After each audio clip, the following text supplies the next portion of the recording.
الله أكبر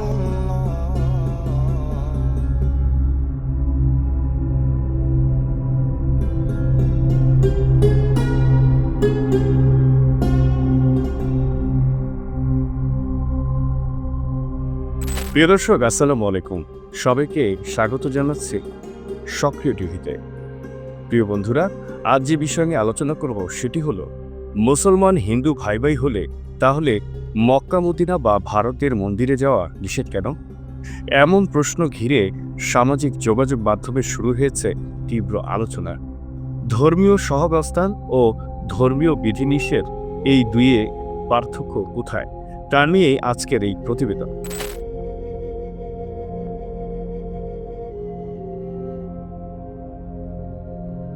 প্রিয় বন্ধুরা, বাংলাদেশ সহ উপমহাদেশে যুগ যুগ ধরে মুসলমান ও হিন্দুরা পাশাপাশি বসবাস করে আসছে। সামাজিক, সাংস্কৃতিক ও জাতীয় জীবনে পারস্পরিক সহমর্মিতার বহু উদাহরণ রয়েছে এখানে। তবে ধর্মীয় উপাসনালয় ও ধর্মচরণে রয়েছে আলাদা আলাদা বিধান।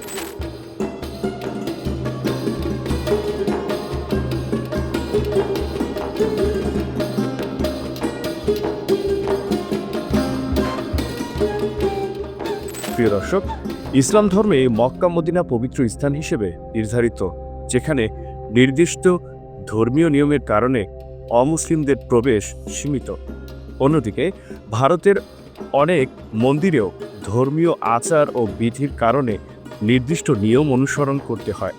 কোথাও কোথাও অমুসলিম বা ভিন্ন ধর্মাবলম্বীদের প্রবেশ সীমাবদ্ধ থাকে।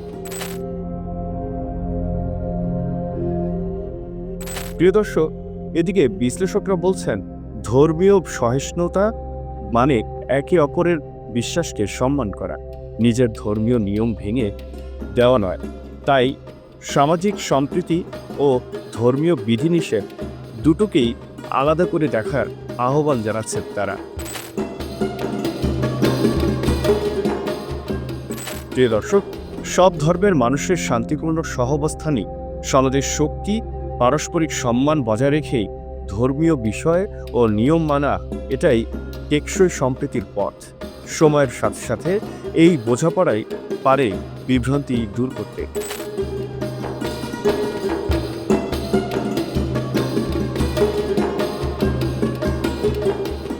প্রিয় বন্ধুরা, আমাদের এই চ্যানেলটি যদি আপনাদের ভালো লেগে থাকে তাহলে অবশ্যই লাইক, কমেন্ট, শেয়ার করে আমাদের পাশে থাকুন আর সাবস্ক্রাইব করে আপনাদের পাশে থাকার সুযোগ দিন।